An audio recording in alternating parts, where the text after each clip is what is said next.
It's pretty odd to hear about a success story for a marginalized community on a major social media platform.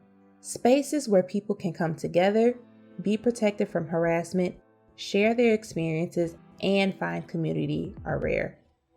But while many social media platforms are still struggling to create policies and algorithms to protect marginalized communities, Black Twitter has been thriving for over a decade. One of the earliest trending hashtags on Twitter was #That'sAfrican back in 2008. It was a set of tweets that was intra-ethnic, the diaspora. So Africans would tweet something like, when your mom goes to Foot Locker and tries to bargain, oh. So the Africans were in that conversation. The Black people from the US were treating what would essentially be considered that's ghetto under that's African. And the people of Caribbean descent were tweeting other things, but they were all commingling, and it was starting to trend from 10 to 9 to 8, 7, 6, 5, 4, 3.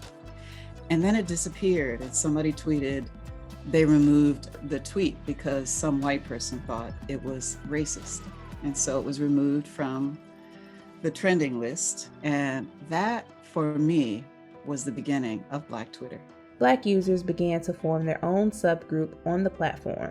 And just like that, Black Twitter was born. The purpose of Black Twitter has changed over the years. It began as a collective space where Black users could connect through their shared experiences and cultural backgrounds.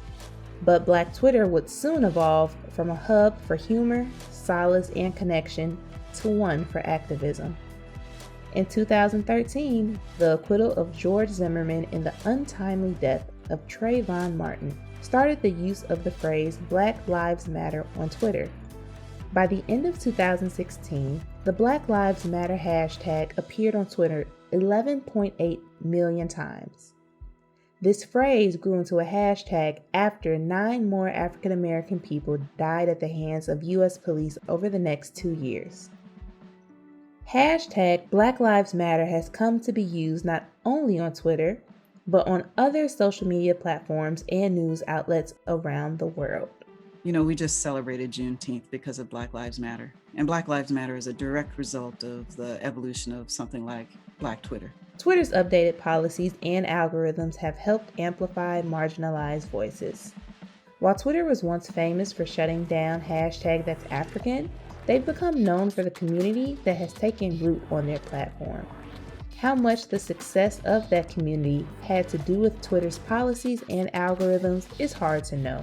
I think, just like in the real world, whether we're talking about enslaved times or Jim Crow times, it is old-fashioned networking where those hashtags operate like carrying a plate of goods across to another community because somebody died and you want to acknowledge that we need that kind of community and connection because we are a marginalized group.